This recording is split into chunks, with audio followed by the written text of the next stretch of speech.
Sir, ఆ పూజారి చనిపోయాడు అని చెప్తూ కాస్త ఆయాసపడుతున్నాడు. వెంటనే నేను ఏ పూజారి సార్, అసలు మీరు ఎక్కడున్నారు అని ప్రశ్నల వర్షం కురిపించాను. ఆయన వెంటనే అదే సార్, మన ఇంటికి భూమి పూజ చేశారు కదా ఆయన, ఇందాకే తెలిసింది నాకు అన్నాడు. అయ్యో అవునా, పాపం ఎలా చనిపోయాడు, మంచి మనిషి అని నేను కూడా కాస్త బాధతో అడిగాను.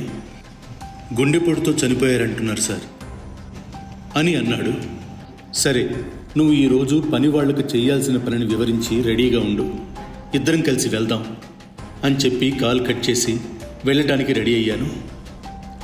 కడుతున్న ఇంటి దగ్గరికి వెళ్ళి ఇంజనీర్ని తీసుకుని పూజారి ఇంటికి చేరుకున్నాం. అక్కడికి వెళ్ళేసరికి ఉదయం 6 అవుతుంది. అప్పుడే తెల్లారుతుంది. మేము వెళ్ళేసరికి చాలామంది అక్కడికి చేరుకున్నారు. వాళ్ళ ఏడుపులు, ఆ రోదనలు చూస్తే చాలా బాధేసింది. అతనికి ఒక్కతే కూతురు, ఒక 10 సంవత్సరాలు ఉంటాయి. ఆ చిన్నపిల్ల అంతలా ఏడుస్తుంటే అక్కడ ఉన్నవారు చలించిపోయారు. సమయం 11 కావస్తుంది. అంత్యక్రియలు అన్నీ చేసి తిరిగి వాళ్ళ ఇంటికి వచ్చి కూర్చున్నాం. ఆ పూజారి భార్య ఇంకా ఏడుస్తూనే ఉంది. ఆమెను ఎవరూ చూడకూడదు అని ఒక పరదా కట్టారు.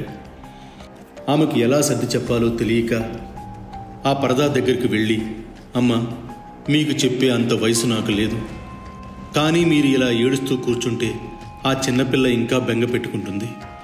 కాస్త మీరు ధైర్యంగా ఉండండి. తాను నా చెల్లెలు లాంటిది. మీకు ఏ అవసరం ఉన్నా నేను ఉన్నాను అని అక్కడ నా విజిటింగ్ కార్డు పెట్టి ఇక వెళుతున్నాను అని చెప్పి ఆ చిన్నపిల్లని దగ్గరికి తీసుకుని తనని ఓదారుస్తూ, అసలు ఏం జరిగిందమ్మా నాన్నకి, ఇలా ఇంతకు ముందు ఎప్పుడైనా గుండెపోటు లాంటిది వచ్చిందా, ఇదే మొదటిసారా అని అడిగాను. అది చిన్నపిల్ల, దానికి ఏం తెలుసు అని ఆ పరదా చాటు నుండి పూజారి వాళ్ళ భార్య బదులిచ్చింది. ఫ్యూజన్ బ్లాక్స్ విద్యుత్ ఖర్చు కూడా ఆదా చేసుకోవచ్చు. ఫ్యూజన్ బ్లాక్స్ కట్టండి బాస్.